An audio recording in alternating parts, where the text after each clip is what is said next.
Assalamualaikum warahmatullahi wabarakatuh. Waalaikumsalam. Alhamdulillah hamdan katsiran kama amara. Asyhadu an la ilaha illallah wa la syarika la ilaha illallah wa kafar. Wa asyhadu anna Muhammadan abduhu wa rasuluhu sayyidul khalaiqi wal bashar. Allahumma shalli wa sallim wa barik ala sayyidina Muhammadin wa ala alihi washabihi ajma'in. Wa qala ta'ala fil Qur'anil Karim, a'udzu billahi minasyaitonir rajim. Hasiban nasu ayatraku ayakulu amanna wa hum la yuftanun. Saya bersyukur atas izin dan ridhonya bisa hadir di salah satu sekolah yang memang mudah-mudahan diberkahi dan dimuliakan oleh Allah, karena sekolah ini memang mendasari dan berdasar kepada Al-Quran, yaitu bagaimana anak-anak kita bisa menghafal Al-Quran. Dan juga Alhamdulillah karena izin kekuatan dan izinnya dengan iman dan kesehatan yang Alhamdulillah kita dapatkan sekarang dari Farhan, dari Allah SWT, semata-mata kita bisa hadir di tempat ini. Dan juga saya bisa berkenalan langsung dengan saya panggil dia boleh? Dari Farhan. Ya, beliau ini salah satu murid Fakultas Kedokteran UIN semester 4, dan beliau hafid. Alhamdulillah, ini luar biasa. Sebenarnya memang itu yang saya dari awal cita-citakan, tapi Allah belum berikan izin untuk saya itu bisa sampai di situ. Maksudnya belum sampai hafidnya 30 juz. Tapi Alhamdulillah hari ini kita sama-sama bisa berkumpul dan juga bisa saling bertukar pikiran, dan juga yang terpenting adalah memberikan edukasi kepada masyarakat bagaimana pengetahuan tentang kondisi wabah yang saat ini mendunia, yaitu COVID-19, dan juga bisa tahu sebenarnya COVID-19 ini siapa dan apa, lalu bagaimana dia bisa bekerja dan bagaimana karakteristiknya, dan juga bagaimana keluhan dan gejalanya ketika dia menghinggapi, sampai bagaimana kita untuk melakukan terapi dan pencegahan dan sebagainya. Insya Allah ini penjelasan ini mungkin tidak memang dasar, karena saya lebih suka dan berpedoman kepada Al-Quran dan hadis. Maka kita akan bisa bahas sesuai dengan temanya, yaitu mengenal COVID-19 berhubungan dengan iman dan ilmu. Begitu. Ya. Mungkin langsung aja ya. Oke, boleh dok. Baik ya. Masuk ke pembahasan COVID-nya ya dok ya. Baik, langsung ya. Jadi kita akan membahas mengenai runtunan dari awal, yaitu tentang iman. Nanti kalau udah cuma kita jelaskan, ini untuk para pemirsa, orang tua, wali murid ya. Saya alhamdulillah bersyukur bisa hadir ya, untuk perkenalan dengan untuk wali santri ya, wali murid. Dan juga mudah-mudahan ini akan bermanfaat. Jadi mungkin kita akan bisa ambil beberapa waktu, saya akan jelaskan, semoga bisa benar-benar untuk disimak, sehingga kita akan bisa mendapatkan iktibar dari Allah SWT sebenarnya apa itu wabah COVID-19. Ya, baik, untuk para pemirsa semua, kita akan jelaskan dari tentang iman. Mengapa harus didasari atas iman? Karena kalau kita tidak berdasari atas iman, maka kita akan lupa bahwa COVID ini, yaitu coronavirus ini, adalah sebuah makhluk Allah yang diciptakan, yang kecilnya saja diameternya 100 nanomikron, yang hanya bisa dilihat oleh mikroskop elektron, dan dia ada mikroorganisme patogen yang lebih kecil dari mikroorganisme yang lain seperti bakteri dan jamur. Dan ini perlu juga didasari untuk bisa kita menghadapi bagaimana bisa mencapai ketenangan, tapi juga harus waspada dan juga jangan sampai takabur. Ayat tadi dibaca tentang iman itu salah satunya adalah dari surat Al-Ankabut ya, ayat 2. Ya. Bismillahirrahmanirrahim. Hasiban nasu ayatraku ayakulu amana wa hum la yuftanun. Jadi, apakah manusia mengira ketika mengatakan kami telah beriman, itu mereka tidak diuji oleh Allah SWT? Kata-kata beriman ini tentunya bukan iman yang selama ini kita dapatkan, tapi sesungguhnya iman sebenarnya adalah iman kepada Allah SWT dan Rasulnya, dan juga apa yang diturunkan oleh Allah Subhanahu wa taala dalam bentuk hukum dan larangan. Kalau kita mengacu kepada hadis Rasulullah sallallahu alaihi wasallam yang nama al-imanu tu'minuna billah, ya, wal malaikatihi wa kutubihi wa rusulihi wal yaumil akhir wa tu'mina qadarihi khairi syarrihi. Jadi artinya iman itu harus komplit, kita percaya kepada Allah dan sampai terakhir kita percaya kepada qadar yang baik dan yang buruk. Sementara apa yang telah diturunkan oleh Allah dalam wabah ini adalah semata-mata gambaran kita yakin bahwa ini memang Allah yang ciptakan. Yang kedua, kita harus kembali kepada Al-Quran dan hadis. Dan yang ketiga, kita harus sadar bahwa ini merupakan qadarullah. Itu deh Farhan, yang terpenting. Sehingga untuk menyikapi itu, iman ini harus ada dulu. Kalau kita tidak sikapi iman ini, maka khawatirnya adalah kita akan bisa membias dengan pikiran-pikiran hayal-hayalan yang menakutkan karena kita tidak kembali kepada Allah Subhanahu wa taala. Begitu deh Farhan. Terima kasih banyak Dok penjelasannya mengenai pentingnya iman dalam melihat wabah corona ini ya Dok, COVID-19 ini. Baik Dok, lalu kemudian tentang virus corona ini sendiri, mungkin bisa dijelaskan lebih lanjut Dok, gimana sejarahnya, terus virus ini itu sebenarnya apa, gimana? Ya. Baik, ya tidak paham. Jadi virus ini kita sebut tadi virus sudah kita jelaskan ya, bahwa virus adalah mikroorganisme patogen yang ukurannya lebih kecil daripada bakteri dan jamur, berdiameternya sampai 100 nanomikron, kecil sekali, dan dia harus bisa dilihat dengan mikroskop elektron kekhususan. Dan virus ini punya sifat satu, dia ketika bekerja pada sel yang dia invasi itu tidak mau dia bekerja di tempat yang lain. Jadi kalau ada pernyataan bahwa dia bisa kemana-mana, itu implikasi lanjutan, ya, nanti hubungan dengan gejala. Tapi kalau sifat dasarnya adalah dia ketika sudah masuk dalam satu organ, maka dia di situ aja. Nah, kenapa dinamakan corona? Karena di tahun 1937 seorang peneliti pernah meneliti sebuah virus yang asalnya ada dari hewan, yaitu dari unggas, yaitu pada burung dan ayam pada saat itu. Nah, tetapi di tahun 1960-an itu ada dua peneliti, yaitu Tyrrell dan Bino, itu peneliti ahli virus. Dia meneliti bahwa virus ini kok bisa dari hewan ke manusia. Maka diteliti terus, pada akhir tahun 60-an itu dinyatakan bahwa virus corona itu ternyata memang dia ada di dalam manusia. Dan saat ini dikatakan oleh WHO bahwa penyakit yang disebabkan karena COVID-19 itu adalah penyakit zoonosis. Zoonosis itu adalah dari hewan ke manusia, tetapi saat ini dari manusia ke manusia. Jadi ini yang hewan manusia sudah lewat, tapi ada penelitian-penelitian hingga hari ini yang nanti kita akan bahas bahwa virus corona itu didapatkan pada beberapa hewan, yaitu salah satunya adalah pada kelawar, nah juga pada ular, yang ketiga terenggiling, dan juga sebagainya. Mungkin saya bisa katakan, maaf, pada binatang kaki empat, yaitu contohnya babi, juga ditemukan adanya corona. Kalau dulu terjadi wabah MERS, itu disebabkan ada peneliti karena dari unta ke manusia dia. Nah, ini ada satu gambaran bahwa memang saat ini dicurigai bahwa memang asalnya adalah, kenapa dikatakan COVID-19, karena ditemukan pertama kali kemarin di Wuhan. Terjadi di tanggal 31 Desember 2019. Itu memang di sana rakyat daerah Wuhan, itu bagian dari Cina itu, Wuhan itu bukan dari Hubei ya, bukan dari Hubei, itu memang mereka mengkonsumsi makan yang bahasa kalau untuk kita itu semua yang dilarang dimakan oleh mereka. Di sana ada pasar hewan. Pasar hewannya di sana menjual macam-macam binatang. Nah, makanya ini perlu juga dikasih tahu bahwa diberitahu kepada masyarakat bahwa menurut Johns Hopkins University kemarin mereka meneliti bahwa dinyatakan bahwa wabah COVID-19 itu dunia nih sekarang berasal dari Wuhan.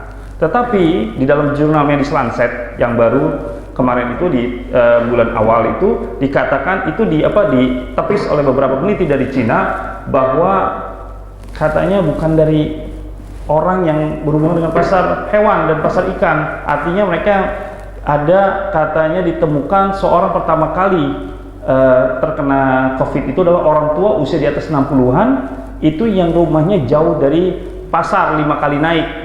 Itu seorang dokter mendapatkan itu. Pertama dia kena COVID, berarti ditepis bahwa ini berasal dari orang yang makan makanan yang berasal dari pasar hewan itu. Tapi kenyataannya bahwa memang majority orang yang di Wuhan itu memang mereka hampir semua suka makan makanan yang ada di pasar hewan itu, makanan yang serba ada lah, kalau bahasanya ada ular, ada terenggiling, ada landak, ada semua, mungkin ada musang ya, yaitu ya kelelawar. Itu yang jelas di sana ada salah satu tradisi makan mereka adalah makan sup kelelawar. Nah, nanti kita akan bahas kenapa Allah melarang ini di dalam Quran diabadikan ya, Allah ingatkan kepada kita gitu loh, itu. Maka ya tadi katakan corona itu 19 itu adalah awalnya memang tadi dari unggas ya sebut corona, tapi 19 ditemukan dari karena tahunnya 2019. Nah, begitu. Nah, sekarang ada beberapa pemahaman apakah COVID-19 ini bisa bekerja di bagian yang lain, khusus di saluran pernapasan. Mungkin Devaron pernah juga dengar kan ya, oh ini ternyata kena pernapasan bawah, katanya paru-paru bawah, katanya bagian bawah ya. Ya, pada dasarnya bisa-bisa saja, nanti kita akan jelaskan dengan gejalanya, tetapi COVID-19 ini bekerja atau masuknya pada pernapasan bagian atas, namanya predileksi dia. Ya, mungkin Devaron tahu predileksi, tempat senangnya ditinggalnya memang sudah di pernapasan atas. Ya, jadi bukan di bawah, tetapi dari penelitian 5-10% anak-anak itu ditemukan ketika kena virus corona itu dia masuk memang bisa ke pernapasan bawah. Ya, itu dalam penelitian hanya 5-10%. Tapi hari ini belum ada laporan bahwa anak-anak terkena infeksi bagian pernapasan bawah berdasarkan dari foto ronsennya ya ditemukan situ. Hari ini belum saya baca atau saya mungkin terlewati ya. Saya tahu kemarin kata teman-teman ada cuma nggak sampai 5%, cuma 1-2%, tapi datanya kita nggak valid gitu loh. Maka saya katakan bahwa berarti virus corona ini bekerja pada usia memang yang diteliti itu di atas 50-an gitu ya Pak. Tadi cukup jelas ya penjelasan dari dokter mengenai mulai dari sejarah sampai asal mula dari virus corona ini gitu ya dok ya. Lalu kemudian mungkin berikutnya tentang gejalanya gitu dok. Iya. Iya, dimana mungkin masyarakat ini ada yang salah paham gitu dok tentang gejala dari misalnya batuk pilek itu langsung disebut COVID nih COVID. Nah ini yang memang terjadi sekarang fenomena di masyarakat bahwa orang batuk-batuk pilek aja udah wah kena COVID nih, jauh. Wah, sampai tadi saya masuk ke sini salamannya nggak nyentuh gitu kan. Waduh, ini benar juga gitu. Ini karena instruksi. Padahal kalau saya sebagai dokter, saya sudah tahu standarisasi untuk kesehatan, standarisasi untuk bagaimana bersentuhan gitu ya. Tapi kita tetap mengikuti aturan yang memang sudah ditetapkan oleh pemerintah. Itu bisa kita ikuti. Tetapi perlu kita jelaskan bahwa gejala yang dihadapi, gejala yang dimiliki oleh setiap penderita yang namanya COVID-19 itu jangan salah, Farhan. Justru itu hampir sama dengan infeksi yang disebabkan karena virus lain atau juga karena bakteri. Contohnya, ada satu virus namanya virus influenza.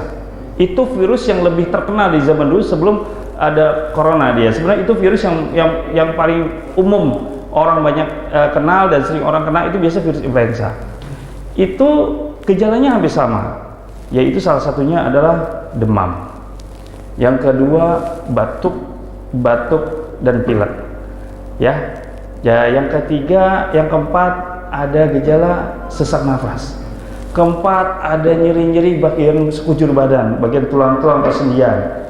Lalu ada pusing kepala. Ya, bahkan kadang-kadang perut mual, ada gangguan gastroenteritis. Ya, yaitu salah satunya adalah mual, bahkan juga ada muntah dia.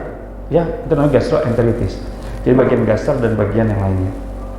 Nah, ini hampir sama semua ditemukan. Nah, saya juga akan bisa jelaskan lagi, ada lagi orang kena gejala flu atau selesma atau common cold disebabkan kena bakteri. Bakterinya ada dua yang terkenal, yaitu Haemophilus influenzae dan juga Streptococcus aureus. Itu namanya bakteri pneumonia. dua bakteri pneumonia yang menimbulkan yang sering terjadi, Haemophilus influenzae dan Streptococcus. Dan ini nanti kita jelaskan kelebihannya virus itu bekerja seperti apa, khusus virus corona ini seperti apa, dan virus yang lainnya di dalam pernafasan. Jadi untuk itu, Bapak-bapak Ibu sekalian dan adik-adik sekalian, jangan pernah menyudutkan diri atau menjustifikasi diri bahwa dengan adanya gejala demam, pusing, batuk pilek, juga gejala mual-mual dan segala itu adalah sudah pasti kena COVID. Karena tidak bisa di COVID itu ditegakkan dengan gejala, tidak bisa. Sekali lagi, tidak bisa COVID-19 dan gejala yang ditegakkan dengan gejala, tidak bisa. Dia harus ada pemeriksaan lanjutan. Selain pemeriksaan fisik, dia harus pemeriksaan lanjutan. Ketika dia datang ke rumah sakit atau ke sebuah lembaga sebagai praktek dokter yang atau klinik atau rumah sakit, mulai dari rumah sakit umum sampai rumah sakit besar, itu selalu sama, ada standarisasi pemeriksaan. Tetapi jangan pernah kita menyatakan ketika ada gejala salesman cold, itu yang tadi ada demam, batuk pilek, terus mual, terus pegel-pegel, kita sudah merasa terkena COVID. Bukan. Harus diperiksa. Pertama, periksanya adalah pasti dengan sampel sputum atau swab atau dahak di bagian tenggorokan diambil ya. Nah itu untuk mengetahui itu positif atau negatif ya. Nah kalau dia baru dikenal, misalkan contoh nih Devarhan kena batuk pilek, demam, pusing. Kalau ditanyakan COVID-19 nggak boleh. Oh saya kena COVID, tapi dikatakan PDP boleh. PDP suspek namanya, suspek kecurigaan bahwa kita kemungkinan terkena COVID. Tetapi untuk menegakkan diagnosisnya adalah salah satu adalah dengan swab ya atau sputum atau dahak, yang kedua sampel darah, yang ketiga baru ronsen paru. Nah, ronsen paru ini penting untuk mendukung pemeriksaan apakah positif corona itu menghasilkan beberapa kondisi yang berpengaruh kepada paru-paru kita bagian bawah atau pernapasan kita bagian bawah. Mulai dari bagian paru-paru ada apex, medial dan basal, atas, tengah dan bawah. Nah itu ada nggak pengaruhnya terlihat? Misalkan udah timbulnya adanya cairan, itu akan tertampal gambaran seperti infiltrat. Nah itu pendukung. Tapi positifnya adalah sekali lagi dengan mengambil sampel dari saudara. Nah itu tenggorokan itu ya, begitu. Nah itu untuk menegakkannya. Jadi sehingga kita jangan sampai di antara kita, yaitu sekarang lagi terjadi penyakit sosial, yaitu paranoid. Jadi di antara kita sudah curi-curigaan nih. Wah, nih kayak begini tutup sedikit, ada demam dikit, wah kena COVID jangan-jangan nih kan. Nah, terus dari gitu sedikitnya udah kita bersih tangan kita, wah tangan ini jangan kotor nih kata dokter nih, kata tangannya bisa yang pasti, wah kena COVID nih, jangan keluar nih. Nah enggak gitu loh. Nah nanti juga kita akan jelaskan bagaimana proses penularannya, gitu deh. Iya, terima kasih banyak dok penjelasannya. Berarti nggak serta merta gitu ya dok ya, jika demam, batuk pilek itu kita langsung tuduh seseorang itu kena COVID gitu ya dok ya, perlu pemeriksaan lebih lanjut gitu. Nah kalau tentang penularannya gitu gimana tuh dok? Misalnya ya penularannya dan pencegahannya bisa. Ya. Baik, ini memang yang sekarang harus dipahami bahwa penyebaran virus pada dasarnya yang harus pahami, dia tidak melewati udara. Arti udara nyebar gitu loh. Oh enggak dia. Ya, sekali lagi kecuali ada batuk dan pilek dikeluarkan langsung. Gitu, nah itu pasti dia nyebar. Terkena dengan yang di depannya. Ya, langsung bisa kena. Nah, jadi kita ngomong di awal bahwa virus ini sifatnya dia membutuhkan inang. Dasarnya dulu nih tadi. Membutuhkan inang adalah dia membutuhkan satu sel yang dia bisa hinggapi, dia bisa hidup di situ dengan makan dan reproduksi, melakukan replikasi namanya, replikasi DNA dia untuk reproduksi. Nah, itu yang membahayakan adalah apa? Ketika dia mendapatkan inang, misalkan masuknya 10 atau masuknya 1000, tapi beranaknya 1 juta. Nah, yang 1 juta itu yang ngeri itu. Nah, itu salah satunya ketika dikeluarkan oleh proses batuk dan pilek. Batuk dan pilek itu proses pertahanan loh. Jadi mungkin juga bisa dijelaskan dari Farhan bahwa batuk dan pilek itu proses pertahanan, sistem mekanisme tubuh bagaimana kuman itu tidak masuk seluruh ke dalam tubuhnya, tapi dikeluarkan dia dengan batuk dan bersin. Sebenarnya itu. Tapi yang berbahaya adalah ketika sebagian di dalam lendir batuk itu dan bersin itu ada kuman yang mati, tapi yang hidup ini nih yang ngeri. yang memang ketika dikeluarkan langsung itu berhadapan, itu bisa langsung bisa masuk ke dalam saluran pernapasan atau dia pegang tangan mulut. Nah, tapi kalau misalkan dia dimuntahkan, misalkan dia batu megang ini nih, megang handphone atau megang gagang pintu atau megang buku, meja, dia batuk-batuk, batuk itu ketumpah dan dia lupa, dia nggak bersihkan, atau dia pada saat misalkan dia sholat di masjid menggunakan karpet, lalu karpetnya kena batukan, nah itu lupa dibersihkan, maka dia punya kemampuan beberapa lama di luar itu virus itu untuk bisa dia mencari inang baru nih kalau kita kebetulan bersentuhan. Jadi ini batuk, pilek, kita bersentuhan tangan, lalu kita nggak cuci tangan, ya, nah itu bisa masuk dia ke dalam. Ketika kita makan atau kita lupa, kita sering megang mata atau hidung atau mulut nih, nah itu bisa langsung terkena, ya. Yang kedua juga harus hati-hati dengan piring dan kita kalau makan di luar, mohon maaf ya, kita harus hati-hati dengan makan dengan piring dan gelas orang lain. Nah, hari ini standarisasi untuk kebersihan kita masih belum optimal. Artinya belum ada standar khusus bagaimana membersihkan piring yang habis kita makan. Ya, kalau kita jajan di luar, entah di restoran, di warung manapun. Padahal ini sebuah standarisasi yang harus kita mau hidup bersih, bahwa dibersihkannya harus benar-benar bersih. Nah, ini makanya harus waspada juga. Ketika kita nggak tahu, jangan-jangan ada orang yang makan datang, itu tidak bersihkan. Tapi ini nggak perlu takut. Kenapa nggak perlu takut? Karena baiknya memang saat ini memang karena edukasinya begitu sudah secara umum, sehingga alhamdulillah saya lihat nih, saya pergi-pergi ke warungnya masih buka, kecuali kemarin baru beberapa hari ditutup karena ada peraturan luar. Itu mereka mempunyai standarisasi pencuciannya bagus. Sekarang dia gunakan sabunnya pakai ini, dibersihkan sampai. Jadi kalau yang biasanya cuma standar biasa aja atau pakai ember sama ember, sekarang enggak tuh, alhamdulillah. Dan saya lihat sekarang masyarakat sudah pintar, ketika mau membeli makanan, dia tidak mau makan di piring tapi dialaskan dengan kertas minyak. Nah, misalkan beli ketoprak ya, beli makan nasi, saya lihat ada yang dialaskan. Jadi ini memang sebuah fenomena luar biasa. Masyarakat ini sudah mulai mau meningkatkan kualitas dalam hal kebersihan, begitu. Jadi salah satu penyebarannya itu, ya.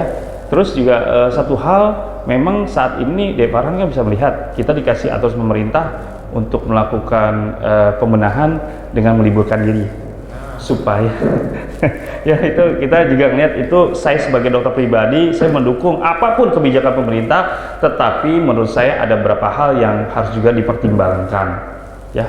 Kan kita sedih hari ini kan melihat kan ya, jadi semua di sekolah libur, sekolah diliburkan, kantor diliburkan sampai berapa waktu, dan juga yang sedih adalah warung juga diliburkan, ya. Jadi sehingga ini menjadi sebuah fenomena.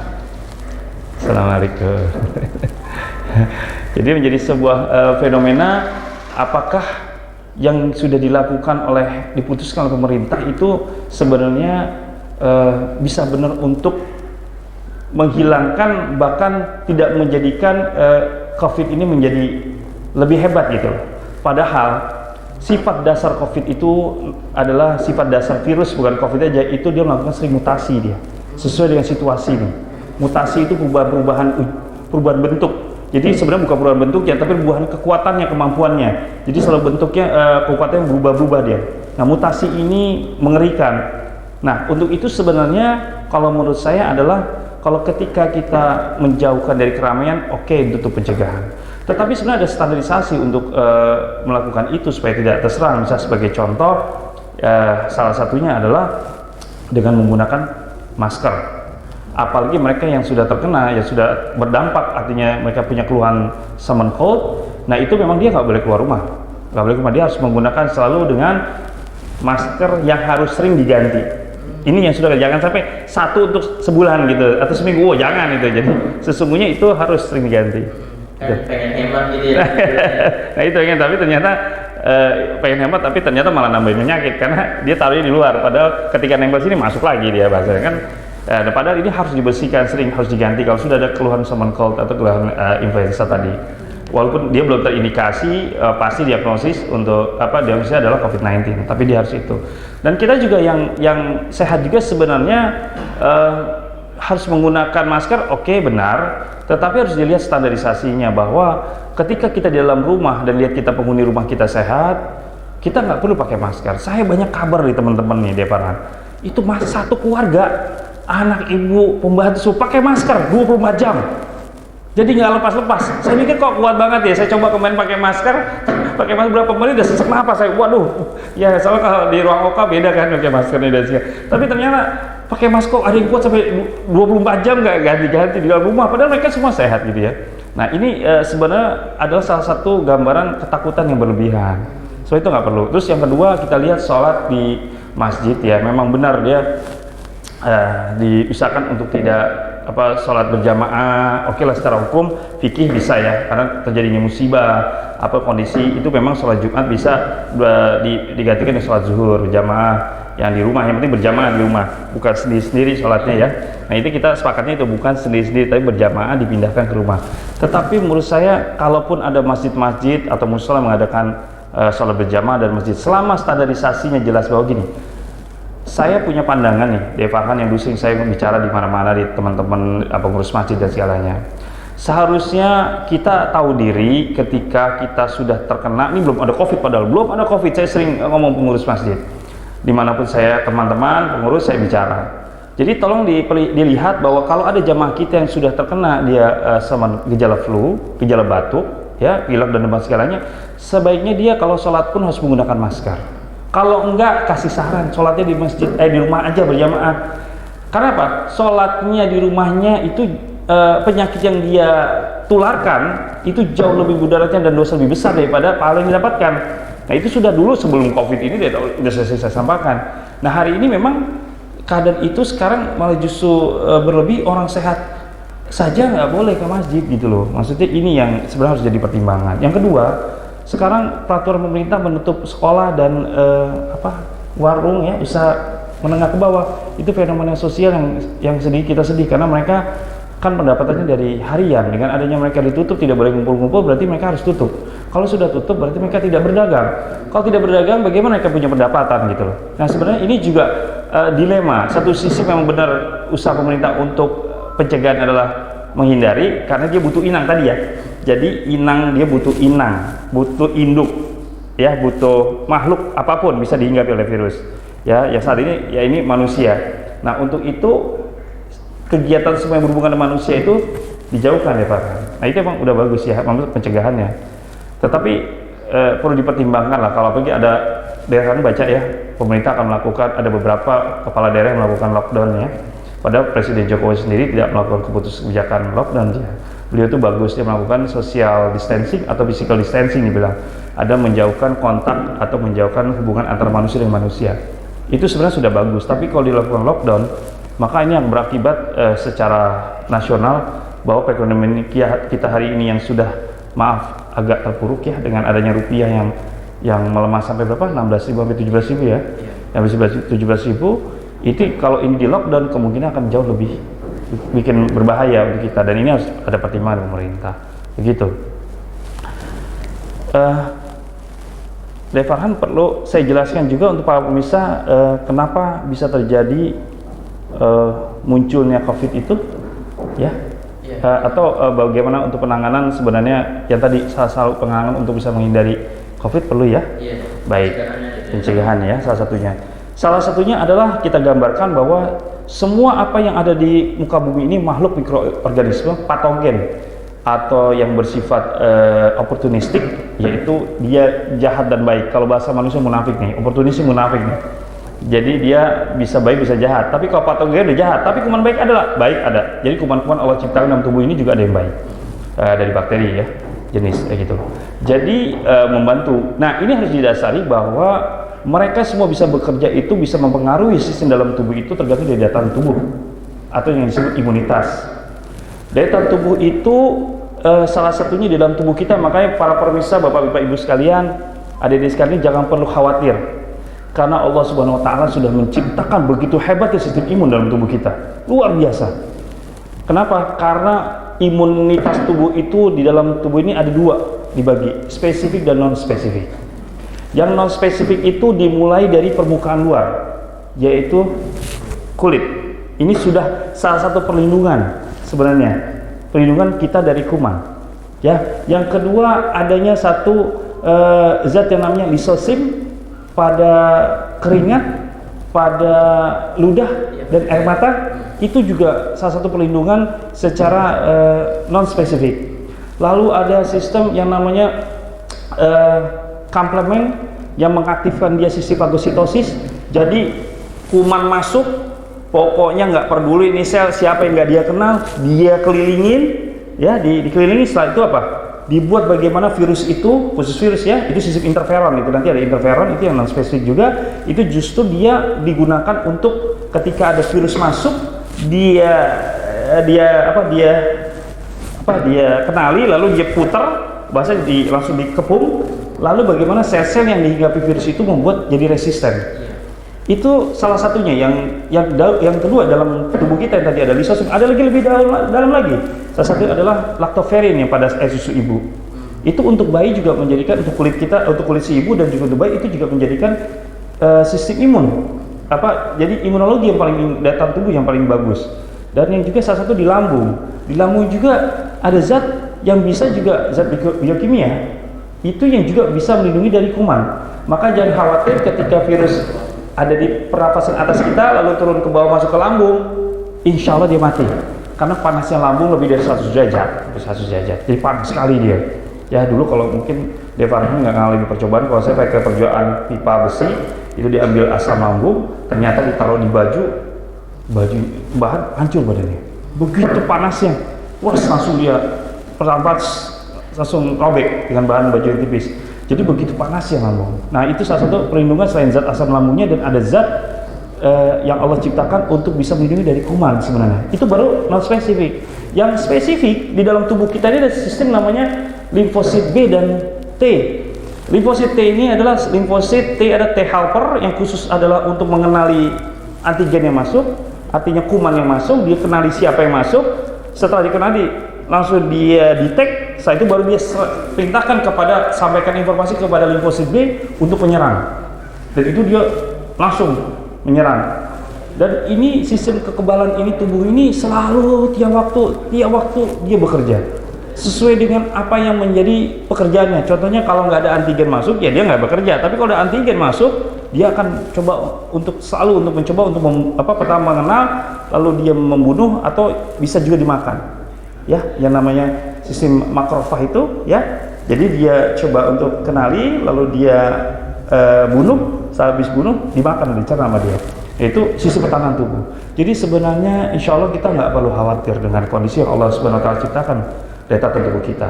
Tetapi Devarman, salah satu untuk meningkatkan kegiatan tubuh ini penting nih, ya. Bagaimana beberapa kriteria orang harus menjaga kebersihan. Kita ambil dari Quran. Perlu ya? Di dalam surat Al-Baqarah ayat 222 ya. Bismillahirrahmanirrahim. Innallaha yuhibbut tawwabina wa yuhibbul mutatahhirin. Landasannya adalah kebersihan itu dasarnya dibagi dua, internal dan eksternal. Eksternal itu yang berhubungan dengan kebersihan tadi yang dibilang fisik kita, bagaimana mencuci tangan, dan nanti kan ada ya salah satu cara-caranya nanti kita akan jelaskan ya. Nah, jadi kebersihan ini nih. Jadi sesungguhnya Allah sangat suka dengan orang yang sering bertobat dan mensucikan diri, artinya membersihkan diri. Jadi landasannya itu. Apalagi dalam hadis Rasulullah, Bismillahirrahmanirrahim, wa qala Rasulullah sallallahu alaihi wasallam, al-islamun nazif. Fatanazzafu fa innahu la yadkhulul jannah illa nazif. Jadi sesungguhnya Islam itu bersih dan kita disuruh bersih. Makanya kata Allah, tidak akan masuk surga orang-orang yang bersih. Artinya kalau kita kembali pada Al-Quran dan hadis, bahwa ketika kebersihan ini sebagai bab pertama yang harus kita lakukan, mulai bangun tidur dan mau tidur lagi, yang diajarkan oleh Rasulullah SAW, sebenarnya insya Allah kita sudah, kalau saya ngomong ya, sudah 70-80% sudah mampu menjaga diri dari kuman.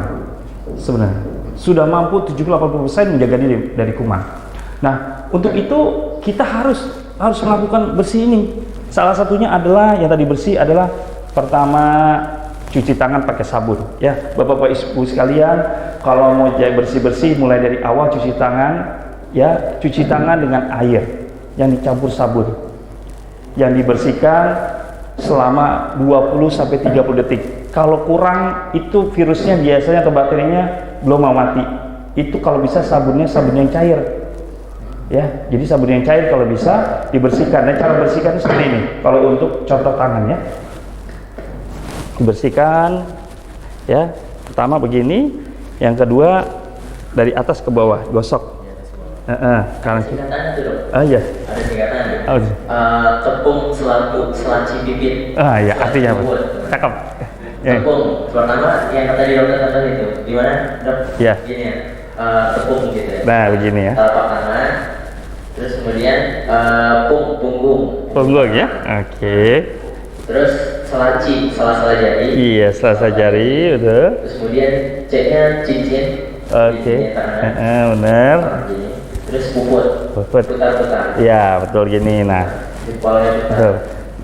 Nah, ini saya dulu zaman saya nggak dapat. Ini sebut anak sekarang nih, biar gampang ujian ya lulus ya. Iya itu. Gitu. Mantap, kreatif.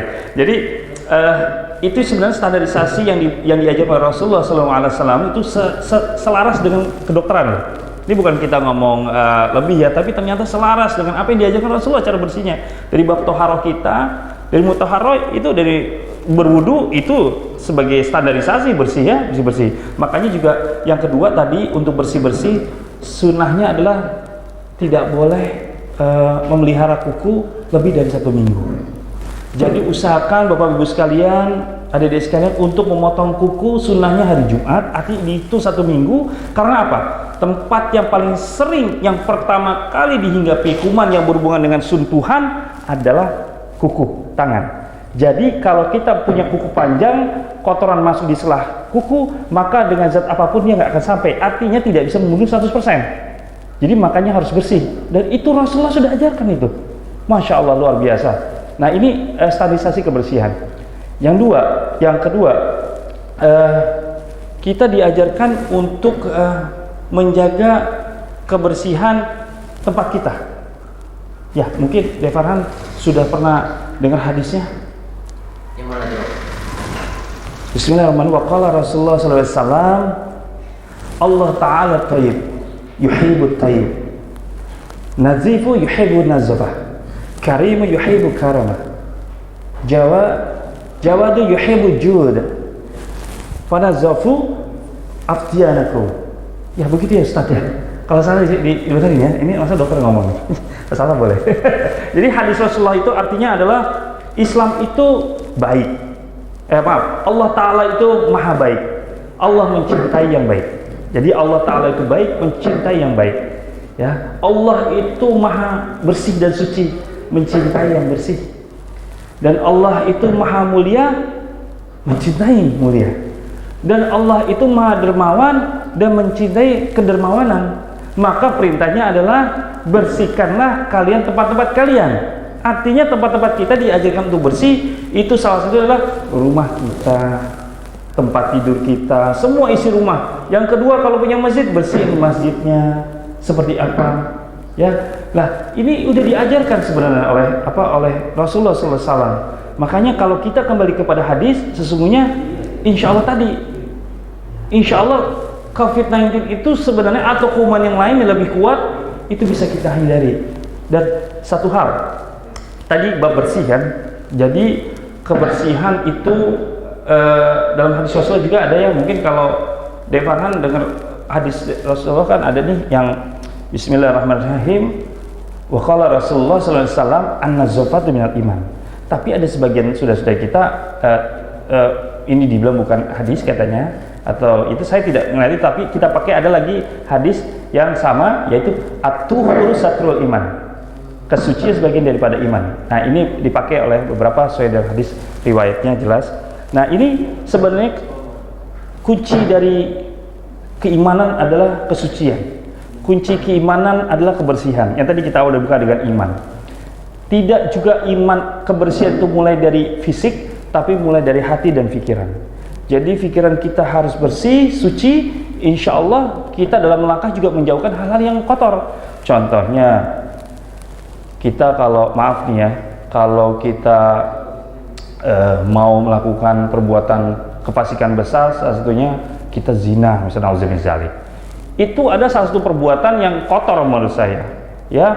Padahal Allah sudah perintahkan bahwa bismillahirrahmanirrahim, taqrabuz zina, ya, jangan kau dekati zina, karena zina itu ternyata di dalam dunia kedokteran kita sudah bisa luar biasa hancurnya ketika akibat dari penyakitnya, penyakit kelamin yang derita sampai ada satu virus yang lebih hebat daripada COVID-19. Jadi ada satu virus di muka bumi ini yang lebih kuat dari COVID-19 adalah virus HIV. Penyakitnya AIDS itu jauh lebih mematikan daripada COVID-19. Yang itu dia bekerja hebatnya pada sistem langsung di dalam sistem pertahanan tubuh. Jadi pertahanan tubuhnya dirusak sama dia. Dan ini luar biasa. Dan itu didapatkan memang dari hubungan zina, perbuatan kotor. Ya, jadi dengan kata lain, karena pikiran kita kotor, hatinya kotor, langkahnya pun itu kotor. Maka kita insya Allah harus selalu menjaga kebersihan pikiran hati kita, dan kita mau nggak mau hari ini sudah harus kembali kepada Al-Quran dan hadis sebagai tuntunan kita. Gitu. Lalu apa ya? Ada beberapa lagi yang bisa meningkatkan imunitas, yaitu tadi pertama kebersihan ya, salah satu pencegahan tapi juga meningkatkan imunitas. Yang kedua adalah makanan. Bapak Ibu sekalian, saya akan menjelaskan sedikit bahwa makanan ini adalah salah satu standarisasi untuk meningkatkan kualitas imunitas kita untuk bisa menghadapi segala bentuk penyakit apapun. Bismillahirrahmanirrahim. Ya Yuhannas, kullu mimma fil ardi halalan thayyiban wa la tattabi'u khutuwati syaitan innahu lakum aduwwun mubin. Artinya adalah, hai manusia, ini bicara kita COVID kan ke orang muslim aja nih, kita bicara hai manusia, makanlah dari kalian rezeki yang halal dan juga baik, ya, di muka bumi ini cari, dan janganlah kau ikuti langkah-langkah setan, sesungguhnya setan itu adalah musuh yang nyata, dengan kata lain sangat menyesatkan dia. Nah sebenarnya poinnya adalah bagaimana kita mendapatkan makanan yang halal dan thayyib. Halal itu contohnya adalah bagaimana kita mendapatkan makanan itu secara halal, yaitu pertama, cara mendapatkannya. Jangan sampai Bapak Ibu sekalian, mohon maaf, mulai hari ini dipikirkan kembali supaya daya tahan tubuh kita bagus, sehat, insya Allah perkembangan tubuh kita, anak kita, jangan pernah makan dari pertama yang riba. Ya. Yang kedua, jangan makan makanan dari yang korupsi, yang mencuri. Jangan. Yang ketiga, jangan pernah makan makanan dari menipu orang lain. Menipu, hari ini seringkali kita menipu. Dan bahkan juga jangan lagi mencari makan dengan menjual ayat-ayat Allah. Jangan, karena itu semua dilarang, diharamkan oleh Allah SWT lewat Rasulnya. Kalau itu kita dapatkan, maka boleh jadi dan pasti, gak ada kata insya Allah pasti, dia akan merusak tatanan kekebalan dalam tubuh dia. Sekalipun dia mendapatkannya haram, dia belikan zatnya thayyib baik, sekalipun ya. Ini dia memang ngambilnya korupsi nih. Bapaknya korupsi gitu ya, cari uangnya, atau ibunya kerja korupsi, lalu diberikan makanan yang thayyib, misalkan yang mengandung baik sayuran, nanti kita bahasnya buah-buahan, itu nggak akan berimbas dia menjadi suatu perkembangan yang baik secara otak. Makanya alhamdulillah, salah satu mau tahu, maaf ya ini cerita, batasan orang tua kita baik atau enggak, lihat aja kita. Devarhan bisa sekolah kedokteran, bisa alhamdulillah bisa menghafal Quran, itu salah satu bukti bahwa maaf ya, bapak cari uangnya benar. Alhamdulillah gitu. Nah iya, ya walau masih kurus saja, wajah saya juga dulu kurus sih segini. Saya juga segini juga gitu. Lebih tinggi dikit deh. ini banyak mikirnya soalnya. Nah, jangan tidur. Jadi sebenarnya halal itu penting dalam perkembangan, proses perkembangan kecerdasan, perkembangan tubuh, dan tadi perkembangan kekebalan ya dalam tubuhnya. Sehingga insya Allah kalau kita udah cari yang halal, insya Allah selamat. Dan harus, bukan terlebih, tapi harus setelah halal itu mencari makanan yang thayyib. Nah, yang thayyib ini kita nggak tahu nih standarisasinya nih. Makanan yang thayyib itu, kata Rasulullah SAW, itu salah satunya adalah menggunakan, mencari makanan zat yang memang isi zatnya itu, salah satunya adalah tidak membawa mudarat. Contohnya alkohol. Kata Rasulullah nggak ada baik itu alkohol. Seberapapun kecilnya nggak ada yang baik alkohol itu. Nah berarti memang nggak boleh kan? Itu berarti zatnya nggak baik kalau kita ada alkoholnya. Nah jadi kita makan itu salah satunya adalah yang baik, yaitu dengan makan yang mengandung sayur-sayuran. Sayur-sayuran. Lalu kalau budaya makannya Rasulullah itu saya pelajari luar biasa ya. makanan orang elit tuh semuanya kalau saat ini di sini mahal banget tuh. Pertama kurma mahal. Tapi mau puasa nih, ada tambah mahal. Yang kedua susu mahal kan sekarang, waduh susah susu itu cari yang murah. Yang ada murah, kalau murah pun dicampur gitu kan. Nah ini dan madu. Devaran tahu nggak harga madu? Waduh mahal deh, sekejap aja udah 100 ribuan itu. Nah jadi sebenarnya makanan Rasulullah itu yang sederhana itu banyak ya, ada daging, ada susu, ada sayuran, daun seledri dan semua dan buah-buahan. Karena di sana itu dulu buah-buahan yang paling terkenal pertama anggur di zaman itu, yang kedua apel, yang ketiga pisang. Itu memang pada zaman itu memang dikonsumsi selain kurma tadi buah-buahan. Sebenarnya itu gambaran buat kita yang hari ini kita maaf ya, di negeri kita negeri yang kaya, kalau nancep kayu aja bisa tumbuh apapun ceritanya. Sebenarnya kita di sini bisa mencari makanan yang murah dan sehat. Contohnya sayur-sayuran. Jadi usahakan setelah tadi kita sudah cari uang yang halal, bagaimana usahakan cari uang yang halal, jangan yang riba dan segalanya. Yang kedua kita cari makanan yang mengandung zat hijau daun. Devaran lah ya, klorofil yaitu mengandung di mana, ada di bayam, di sawi, di pokcoy. Itu sebenarnya bagus semua, ya kangkung bagus semua itu. Terus sayuran ada wortel dan semua sebagai sayuran, dan buah-buahan juga begitu. Dicari buah-buahan yang mengandung yang murah meriah. Hari ini adalah kita beli jeruk nipis, jeruk lemon, meningkatkan semua kekebalan dengan mengandung vitamin C yang tinggi. Ya, lalu kita makan ikan-ikan yang baik, yang bagus. Lalu juga sedikit daging. Nah, ini kalau dikonsumsi kita selalu tiap hari, karena kondisi sekarang wabah nih, cari meriah, insya Allah badan kita sehat. Tapi kalau maaf, kalau kita makan yang instan, apalagi mengandung, mohon maaf nih, bukan menjelekkan sebuah produk, namanya MSG. Devan tahu MSG ya? Monosodium glutamat. Dia zat apa ya Devan itu? Penambah rasa gitu. Iya, dia sifatnya apa tuh jahatnya tuh MSG? Apa ya? Dulu dipelajari kalau di saya dulu ya, bahwa di kimia, biokimia dan segalanya itu, bahwa MSG itu perasa MSG dan monosodium glutamat itu sifatnya karsinogen. Masya Allah, bisa menimbulkan kanker dia. Luar biasa. Jadi ini yang berbahaya dengan adanya menyebabkan kanker, maka otomatis ketika dimasukkan dalam tubuh, maka lambat laun dia akan mengalami selnya kerusakan dia. Nah, sehingga ketika mau nantinya kalau sudah terjadi penumbukan dan kerusakan, akan menimbulkan penurunan semua sistem metabolisme. Itu. Yang kedua, masalah rokok. Nah, di sini boleh ngerokok nggak ya? Alhamdulillah ya. Aduh, jadi bukannya saya anti rokok, tapi sebagai dokter mau nggak mau pasti disuruh kita untuk mengingatkan kepada pasien kita untuk tidak merokok. Tapi sesungguhnya merokok itu salah satunya zat yang bisa, khususnya nikotin, yang bisa menimbulkan penumpukan. Jadi kalau Devarhan nanti mau coba, boleh sini siapa yang merokok, security atau ada, mudah nggak ada yang merokok ya, tiup aja di kuku atau nggak di baju putih, coba dicuci, nggak hilang. Gimana ketika dimasuk ke saluran pernapasan? Yang kita khawatirkan adalah terjadi perubahan pada bagian saluran pernapasan, fungsi selnya tidak berfungsi secara baik. Yang kedua di paru-paru, dia akan bisa menimbulkan namanya emfisema paru. Emfisema paru itu adalah kegagalan paru dalam bekerja dalam mengembang. Betul, iya. Cerdas juga ini ya. Emfisema nya. Ditambah kondisi wabah ini ya. Nah itu dia.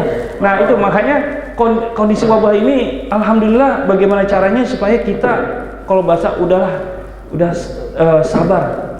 Jadi sabar itu bagian dari menerima. Orang Jawa bilang menerima apa yang kondisi ada, ya sudah, hentikan rokok untuk sementara atau balik kita nggak tahu ya, untuk supaya paru-parunya disehatkan. Karena kalau paru-parunya otomatis sudah selama bertahun-tahun sudah mengalami pengurangan fungsinya, maka ketika nanti COVID-19 masuk, itu kan bisa merusak. Nah, satu hal lagi saya belum ceritakan. Kelebihannya virus nih dalam mengekspansi, dalam menginvasi kuman, itu tahu nggak Devan, yang mengerikan sebenarnya. Ini makanya saya mau ingatkan nih bagi teman-teman saudara-saudara kita, pasien saya yang masih belum berhenti rokok, dia mampu membangkitkan kuman lain yang bukan virus. Salah satunya adalah bakteri. bakterinya yang bisa menimbulkan pneumonia, ya. Jadi kegagalan fungsi paru dalam respirasi itu salah satunya adalah bakteri Haemophilus influenza. Yang kedua adalah bakteri Streptococcus aureus, dan ini bisa dibangkitkan oleh virus. Nah, kita khawatirkan adalah komplikasi. Jadi gini, ada cerita COVID-19 bisa menimbul kematian nggak? Ini jamaah bisa nggak? Hah? Bisa? Oh, yang bikin meninggal ya bukan COVID, bukan Allah SWT. Nggak bisa. Tapi COVID-19 secara mandiri, ya. Kalau dia balita kena bisa. Karena apa? Sisi daya tahan tubuhnya dan fungsi paru bekerjanya belum optimal ketika terinfeksi. Tapi usia lanjut lansia, ketika fungsi daya tahan tubuh juga menurun, dia kondisinya juga menurun. Kalau kondisi umumnya hidupnya juga dia tidak sehat, maka besar kemungkinan bisa menimbulkan izin Allah kematian. Tetapi pada dasarnya virus itu tidak bisa menimbulkan kematian kecuali HIV, kecuali Ebola gitu ya. Nah, ini sebenarnya virus COVID ini kan sama dengan virus influenza. Tapi ketika dia membangkitkan bakteri, maka itu yang kita khawatirkan. Ada gejala yang bisa menimbulkan gejala bronkitis. Gejala bronkitis ini dari batuk kering nanti jadi batuk berdahak dia. Nah, kekhawatirannya adalah terjadi penyempitan saluran pernafasan sebabnya karena lendir-lendir yang banyak. Jadi komplikasinya itulah yang menimbulkan kematian. Kalau untuk orang tua, kalau dia ada gula, dia ada penyakit TBC, ya, ada penyakit TBC, gula, dan juga dia sebelum ada penyakit kuman yang lain, misalnya TBC, tuberkulosis, terus dia punya penyakit gagal ginjal, punya jantung contohnya, itu bisa komplikasi menimbulkan serangan jantung. Jadi yang kita khawatirkan, kadang-kala nih di Farang saya nemuin kasus banyak sering virusnya udah hilang gejalanya negatif, tapi kumannya malah tambah hebat. Ya tadi bakteri tadi itu Haemophilus influenza sama tadi Streptococcus, dan itu yang berbahaya, bisa menimbulkan apa? Serangan jantung. Nah ini kita khawatirin, bisa menimbulkan itu serangan jantung, sehingga namanya kadang-kadang penyakitnya cor pulmonal. Jadi penyakit jantung yang disebabkan karena adanya infeksi pada paru. Nah, itu bisa menimbulkan kematian. Tapi kalau kita alhamdulillah tidak penyakit nyata, kita tidak penyakit berbahaya, dan juga hidup kita alhamdulillah kita usaha tadi udah sadar kita mau sehat, berhenti rokok, insya Allah terhindar dari itu, insya Allah gitu ya. Oh, Masya Allah, penjelasannya yang sangat jelas ya dok ya. Mulai dari tadi bahwa pencegahannya virus ini dengan sistem imun kita yang juga sudah luar biasa Allah ciptakan gitu. Nah, jadi mungkin karena keterbatasan waktu ya dok, saya izin menyimpulkan gitu. Jadi yang perlu kita ingat tadi poin pertamanya tentang iman ini ya dok ya, bahwa virus itu juga makhluk Allah, ciptaan Allah, dan juga dia itu senantiasa bertasbih kepada Allah. Wa in min syai'in illa yusabbihu bihamdi, dalam surat An-Nur mengatakan. Jadi penting bagi kita untuk percaya terhadap hal itu dulu, lalu kemudian melakukan tindakan-tindakan pencegahan yang tadi sudah dokter jelaskan ya dok ya. Gitu. Nah, untuk pengobatan ya Pak? Oh iya, pengobatan. Nah, meluruskan berbagai informasi yang simpang siur ya dok ya tentang pengobatannya. Iya. Ada kloroquine dan lain-lain gitu dok. Iya. Jadi begini, pengobatan virus itu sesungguhnya tidak ada yang bisa mematikan. Tidak ada satu di muka bumi ini belum Allah turunkan, walaupun di dalam satu hadis ya, pernah dengar? Bismillahirrahmanirrahim. Wa qala Rasulullah sallallahu alaihi wasallam, ma anzalallahu da'an, ya. Wa ma anzalallahu syifa. Jadi ketika Allah turunkan penyakit, maka Allah akan turunkan penawarnya, obatnya. Jadi tapi hari ini belum ditemukan penawarnya, obatnya. Jadi sehingga sebenarnya obat yang digunakan antivirus segala itu sifatnya hanya melemahkan, tidak bisa dia membunuh. Nah, justru yang kita khawatirkan karena virus ini kan self-limiting disease, artinya dia sembuh sendiri. Yang terpenting adalah pengobatannya adalah pertama adalah meningkatkan kualitas daya tahan tubuh. Itu yang insya Allah bisa menurunkan dan bahkan bisa melepaskan kita dari serangan semua virus, termasuk COVID-19 sedang mewabah. Nah, kalau yang diobati adalah yang kita lakukan obatnya tadi untuk kuman yang lain, bakterinya ketika dia menyerang. Ada tambahan, maka yang diberikan adalah bakterinya. Dan juga yang terpenting simptom ya, demam dikasih obat demam, batuk kasih obat batuk, pilek ya dikasih obat, pegal-pegal dikasih, pusing obat-obat analgetik nyeri gitu ya. Lalu ada mual dikasih obat mual, itu obat simptom namanya. Itu diberikan ya. Tetapi yang penting perbaiki kualitas hidup itu sebagai utamanya untuk menghadapi COVID ini, sebenarnya obat yang paling penawar, yaitu dengan melakukan pencegahan. Yang kedua, tidak melakukan kerusakan. Itu yang paling terpenting, kerusakan untuk dirinya dan lingkungannya begitu sebenarnya. Gitu. Oke, makasih banyak dok untuk penjelasannya dan juga untuk waktunya. Alhamdulillah tadi kita sudah membahas panjang lebar terkait COVID ini. Mudah-mudahan juga ini bisa jadi momen kita untuk mengurangi rokok gitu ya dok ya. Yeah. Juga untuk memperbaiki pola hidup kita gitu. Dan jangan lupa narkoba dan miras itu juga yang harus dihentikan. Jadi mau nggak mau narkoba dan miras itu harus dijauhkan karena dia merusaknya luar biasa. Itu miras itu dalam tubuh kita lebih cepat ya daripada rokok, dan narkoba juga begitu. Jadi sebenarnya untuk memperbaiki sistem kualitas adalah memperbaiki semua pola hidup kita sebenarnya gitu. Dan juga ini juga saya ingatkan kembali sebelum kita akhiri. Jadi pertama kembali adalah kita kembali kepada iman kepada Allah.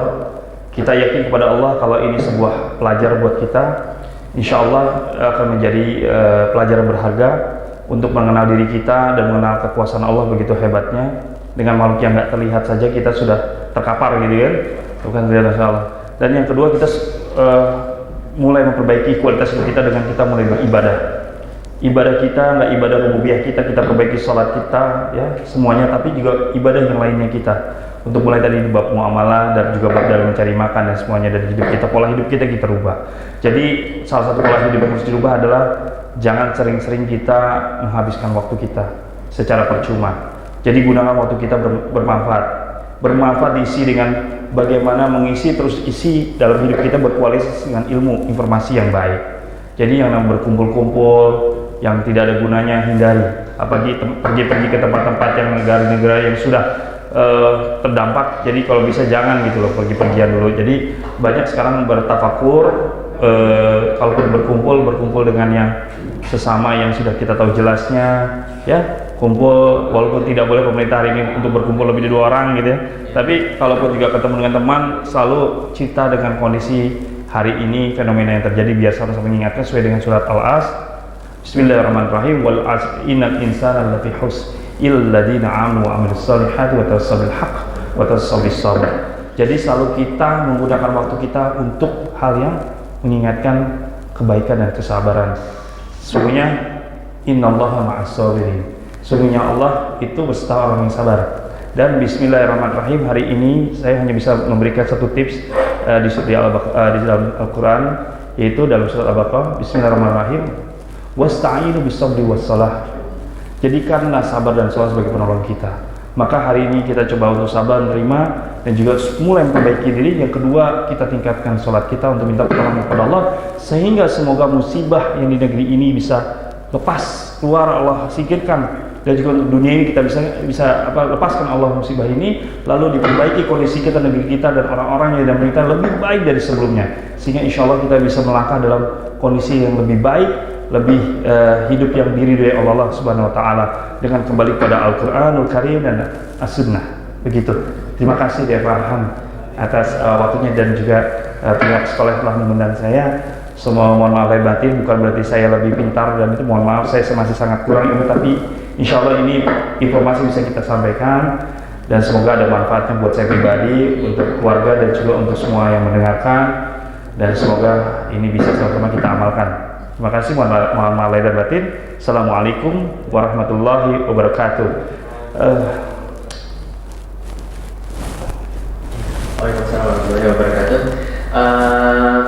Mungkin sebelum kita lanjut ke sesi berikutnya dok, terakhir mungkin bisa dicontohkan lagi dok cara penggunaan hand sanitizer. Oh iya, jadi hand sanitizer nih ada 2 sekarang diciptakan hari ini. Ada yang spray dan juga ada yang gel. Jadi kalau mau supaya nggak menjelimet dan langka, bisa cari yang paling cepat, yaitu menggunakan spray. Tapi kalau untuk yang lebih mapan juga bisa menggunakan gel. Nah, cara menggunakannya sama seperti ini. Kalau yang spray, mohon maaf, ya bisa 3 kali, satu balik, 2, terus 3, baru diusap. Nah, dah ya, digituin. Nah, setelah itu, setelah udah digini, dibalikin lagi, tambahin lagi. Jadi sudah ini cukup, digini lagi. 1, 2, 3, ya, seperti itu. Kalian? Oke, diulang ya, katanya kembali diulang. Oke, diulang ya. Ini cara bersihkan dengan menggunakan spray. Pertama awal, yaitu dengan 1, bersihkan telapak sampai dari atas sampai bawah, yang tengahnya saja, terus balik bagian kuku ya, dari atas sampai bawah, nih sampai leher, lalu dibersihkan. Sudah bersihkan. Nah, setelah itu sudah. Nah, ini namanya untuk membersihkan eradikasinya, diulang lagi. 1, 2. Dan ini dilakukan kalau kita pulang dari luar, bukan di dalam rumah. Kalau di dalam rumah, kalau mau supaya irit, mohon maaf, pakai saja air sabun, karena ini penggunaannya lebih boros daripada. Nah, terus kalau gel, kita gunakan ini gel ya. Yuk, sama ini cuman kasih tangan kanannya saja, jangan di kiri. Sebaiknya kita mau di tengah. Nah, lalu diusap. Nah, diusap tadi ya. Nah, digosok-gosok punggungnya, lalu ya tuh. Nah, kalau dari luar, sekali lagi bagi mereka yang bekerja bersentuhan dengan debu ya, dengan orang, dikasih lagi sekali lagi. Nah, bersihkan lagi dengan cat, cuman tidak selama yang tadi, itu supaya benar-benar hygiene kalau dari luar ya. Oke. Terus tadi kalau dengan air sabun, yaitu air sabun, kasih air sabun, dia di air yang mengalir itu, ingat ya, 20-30 detik. Sama tadi posisinya, bersihkan tapi di bawah air yang mengalir. Kalau nggak mengalir gimana? Bisa, tapi khawatirnya kalau tidak mengalir kan taruh di baskom, kumannya masih di situ ya. Walaupun nggak semuanya mati, masih ada sisa hidupnya, ada yang sisa masih hidup. Dan lalu yang kedua, menggunakan masker. Jadi tolong Devaran bisa menggunakan masker yang baik. Suka ada yang nanya gitu dok, yang di depan tuh yang ini apa yang ini gitu. Iya, jadi ada bedanya. Jadi gini, yang di dalam itu selalu yang lebih lembut daripada yang kasar ya. Jadi ini putih sama biru membedakan aja gitu ya, membedakan. Jadi kalau bisa memang ini yang dalam ini yang dipakai di dalam, yang bersentuhan dengan hidung dan mulut ya. Coba dipakai. Nah ya, pakainya jangan miring. Kan ada yang saya lihat nih orang ke miring, dia ke sini nih maket. Nah, dia penting nutup aja. Dan ini saya sering ngeliat nih miring, entah kena angin atau apa, padahal nggak boleh. Kenapa? Karena kalau miring dia ada celah angin masuk sehingga kuman masuk ya. Nah, makanya dia harus sempurna nutup. Tarik ke bawah ya, tarik ke bawah. Nah, menutupi ya bagian bawah. Kenapa? Prinsipnya adalah menggunakan masker adalah jangan sampai ada udara luar masuk ke dalam. Prinsipnya itu sebenarnya ya. Nah, itu jadi gunakan sampai 3/4 hidung ya. Kenapa menggunakan masker? Karena bahannya tipis, dia bisa untuk menaikkan nafas. Jangan terlalu ke atas sampai sini, wah nanti nggak kelihatan gitu kan ini ya. Atau ke bawah juga segini aja hidung. Nah, itu ada celah dia masih, apalagi kalau naik motor kita ya, ini ke celah. Jadi dia taruh di setengah atau 3/4 hampir sini gitu. Lalu yang tadi bilang batasan mengganti masker adalah kalau untuk yang sehat itu bisa boleh 1 hari ya, batasan, tapi taruh di tempat yang bersih. Tapi kalau sudah berhubungan dengan dunia luar, aktivitas full di jalan, maka jangan 1 hari, tapi gunakan 1 hari itu 2-3 dia mengganti masker. Tapi kalau dia sedang batuk pilek, itu harus lebih sering. Dan ingat, ketika batuk dan bersin, jangan langsung dikeluarkan ke satu tempat, tapi menggunakan tisu ya, atau bahan yang menutupi ya. Kalau pakai tangan hati-hati. Kenapa pakai tangan? Karena kalau dia lupa nggak bersihin. Nah, maka kalau pakai masker, batuk bersin, dia ada di sini, tapi harus diganti. Berapa gantinya dok? Itu maskernya kalau udah batuk pilek itu minimal 5 kali dalam sehari diganti. Karena batuk dia pilek harus bersih, jadi nggak boleh. Jadi itu pun juga bekas ininya, bekas masker dan segalanya jangan langsung dibuang, jangan. Jadi dikumpulkan. Lalu gimana cara bersihan? Tisu atau kain atau apapun. Usahakan kalau memang menurut teorinya yang baik adalah dibakar. Ya, kalau juga tidak dibakar, gimana? Dibersihkan. Dibersihkan menggunakan apa? Alkohol. Ya, jadi basisnya menggunakan alkohol adalah yang 70% minimal sampai 96% alkohol menggunakan. Ya, itu kurang begitu seperti itu. Oke. Terus ada tambahan pakai sarung tangan. Kan ada tuh sarung tangan handscreen kan?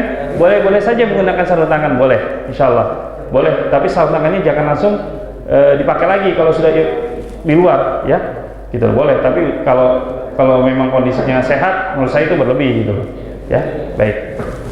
Ya, alhamdulillah demikian tadi sesi penghargaannya. Boleh ditutup dengan ayat. Ya, sebelum ditutup saya akan membacakan satu ayat penggalan ayat. Bismillahirrahmanirrahim. Walanabluwannakum bisyai'in minal khawf wa nafsin minal amwali wa anfusi was samarat wa basyiris sabirin. Ujian kita memang adalah pertama adalah rasa takut, yang kedua adalah kelaparan atau kemiskinan, yang ketiga kekurangan harta dan jiwa. Hari ini kita merasakan itu sampai akhirnya juga untuk memperoleh buah-buahan juga sulit. Jadi dengan adanya ujian ini semua sudah kita rasakan, tetapi ingat di situ adalah wabasyiris sabirin. Jadi berita gembira untuk orang yang sabar. Salah satunya sabar adalah yakin kepada Allah bahwa tadi la tahzan innallaha ma'ana. Sesungguhnya aku berserta kalian. Jadi kalau kita yakin kepada Allah, insya Allah Allah beserta kita. Karena tidak ada harapan siapapun, tidak ada harapan yang kita minta kecuali kepada Allah Subhanahu wa taala. Bismillahirrahmanirrahim. Iyyaka na'budu wa iyyaka nasta'in.